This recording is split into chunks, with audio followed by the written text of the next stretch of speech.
A proposal for international agreement between the Anglosphere nations, the UK, US, Canada, Australia, and New Zealand, affirming their opposition to the dog meat torture trade. So the excerpt from your executive agreement, while dog meat torture trade exists across the continent, much of the cruelty and lack of progress, and when we say continent, you were talking about the Southeast Asian continent.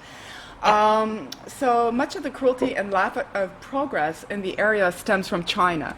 In South Korea, growing protests and a president that has expressed disdain for the practice indicates progress is being made. In Vietnam's capital, Hanoi, they will introduce a ban on dog and cat meat in 2021.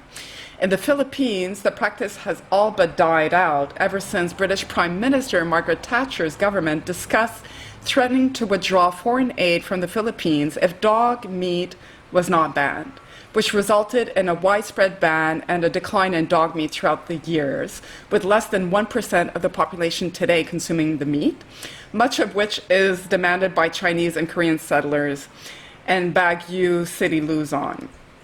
China is unique in the respect that it has shown no willingness to ban the practice. The appalling cruelty and lack of animal welfare laws means that an international unification against the trade is necessary. So I'll let you tell us a little bit more about this agreement and how you came to word it and who you've approached and where you're at with it. So a lot of questions for you. Absolutely. No, yeah, excellent. Okay, so well, the agreement is very tied into politics. It's a very political thing, and it is also intertwined with Brexit. So, you know, when Britain decided to leave the European Union, it wasn't just a case where they were divorcing themselves from the EU. I could definitely see other potentials as well. So if you look at for example, the trading situation with China, like you say, they are the second biggest economy in the world. Yes. And now, here's the thing, which I was going to mention before, what you mentioned about the Americans banning dog and cat meat. Well, the Americans are in a position to be able to do something like that. Yes. The Americans, they are an incredibly powerful country. If they decide that President Trump, he has no problem with insulting China. He has no problem standing up to China. I kind of like him for that. But he can do it because America is such a powerful country. Yes. Now, Britain, you know, after World War II, when they sacrificed their empire and then they became reliant on the EU and then they became reliant on China, is now in a very, very vulnerable position and much more weakened than we were in the past. So I have no doubt in my mind that if Britain was still a superpower on the world stage, that they would definitely take action against this trade. But when we communicate with our MPs and we speak to them, the answer is almost always the same. They sympathise with us, they agree with what we're saying, but they don't want to offend China because of trade. They need them, yeah. Exactly. Money rules the world, right? That is exactly it. That is exactly it. And that is the major problem. Which is why I realised that the only way to actually get the international community involved was to, well, I don't want to say destroy China's economy, but definitely weaken them on the world stage. Yeah. It was the only way to do it. And I also believe that if China is targeted effectively, then it will result in a domino effect across the continent. Because China are, you know, this isn't the age of empires, but China are behaving like an empire. That's what they're doing. They're expanding, and they're doing it without any resistance. They're moving into countries, and look at what they're doing with Hong Kong. You know, yes. Absolutely. The Chinese settlers who've moved into Cambodia. I mean, Sound of Animals organization has reported that before Chinese settlers sort of swept in, the slaughterhouses were only killing between 5 and 10 dogs a day. But now it's increased to 200 to 300 dogs a day in order to appease the Chinese and Korean settlers who've moved in.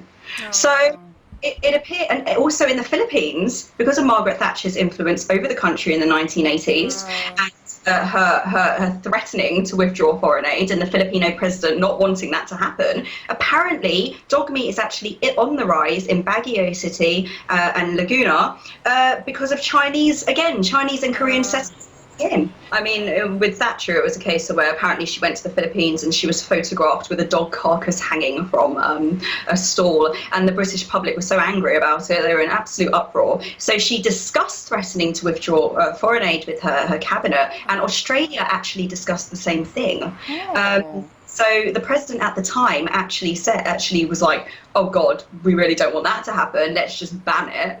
And yeah, the ban was pretty ineffective. But what it did do is it led to, I mean, the Philippines has never been a massively dog eating country anyway, but it led to a decline in dog meat. And they say something like less than 1% of Filipinos eat dog meat. I mean, I've been to the Philippines so many times, and the thought of eating dog by, my relatives or people I know is as revolting as it is to any of us here. So that is, it actually shows the power of international intervention. I mean, obviously the Philippines is very different to China, and we're in a very different era, but I 100% believe that there is a way to do it, and I do think the Anglosphere Executive Agreement is the way to do that. And I agree with you because, I mean, especially a country like China, their economy has to be hurting for them to make any kind of drastic move. And it's it's very unfortunate to say, because I know so many Chinese activists are as appalled as us about the trade. And they risk their lives, like you said, so I have a lot of compassion for them, and so many Chinese are against this, but unfortunately they live in a communist regime and they don't really have a say in it, it's unfortunate, but that's the truth. And you do mention there's a precedent, so it has worked in the past for certain countries, so it can work again, but we need to unite, it takes all of us, those 5 countries really have to be taking a solid stand on this. That's why I particularly targeted the Anglosphere. And again, this goes back to Brexit, because this wouldn't be possible if we were still a member of the European Union. Right. And so knew that if Britain left the EU, it would naturally gravitate closer to the countries which were either part of its Commonwealth, or a country like the United States, because they all have something in common, which is the rule of law, democracy, freedom, which obviously all stemmed from Britain, because when the British Empire was around, it colonized these countries and it brought its belief and value system with it. So the Anglosphere is the only entity, shall we say, that is strong enough to take on the might of China. Even the United States is not strong enough on its own. So that's China. right. It's got to be a collective effort. Exactly. And the US is already on board. I mean, they've already adopted